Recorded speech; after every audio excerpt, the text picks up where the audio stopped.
यानंतर बघूयात अयोध्येत सुरू असलेल्या जय्यत तयारीबद्दलच्या बातम्या। अयोध्येमध्ये नवीन वर्षाची सुरुवात प्रभू रामाच्या दर्शनानं करण्यासाठी मोठ्या प्रमाणावर भाविक दाखल। हनुमानगढी परिसर तसंच राम मंदिराकडेही जाणाऱ्या मार्गांवर मोठी गर्दी। प्रभू रामाची अयोध्या नगरी सजली। मिठाई झेंड्यांच्या दुकानांमध्ये खरेदीसाठी मोठी गर्दी। अयोध्येतल्या रस्त्यांवर भाविकांची प्रचंड लगबग। राम मंदिराच्या उद्घाटनाच्या पार्श्वभूमीवर घरोघरी अक्षता वाटप सुरू। माजी विधायक गोरखनाथ बाबा घरोघरी जाऊन लोकांना अयोध्येला येण्याचं निमंत्रण देत आहेत। रामचरितमानस आणि वाल्मिकी रामायणामध्ये वर्णन केल्याप्रमाणे 5 वर्षांच्या प्रभू रामाची मूर्ती तयार।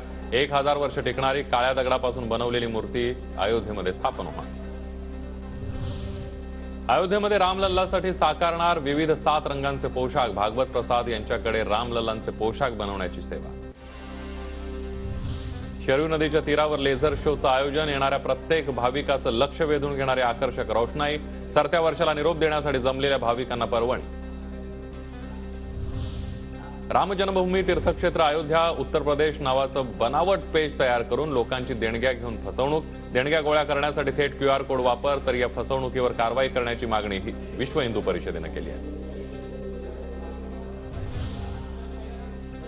योग शिक्षक राजू डांगे प्रभू श्रीराम प्राणप्रतिष्ठा सोहळ्यासाठी सायकलनं रवाना। 4000 किलोमीटर अंतर सायकलनं प्रवास करत आरोग्यविषयक जनजागृती करणार।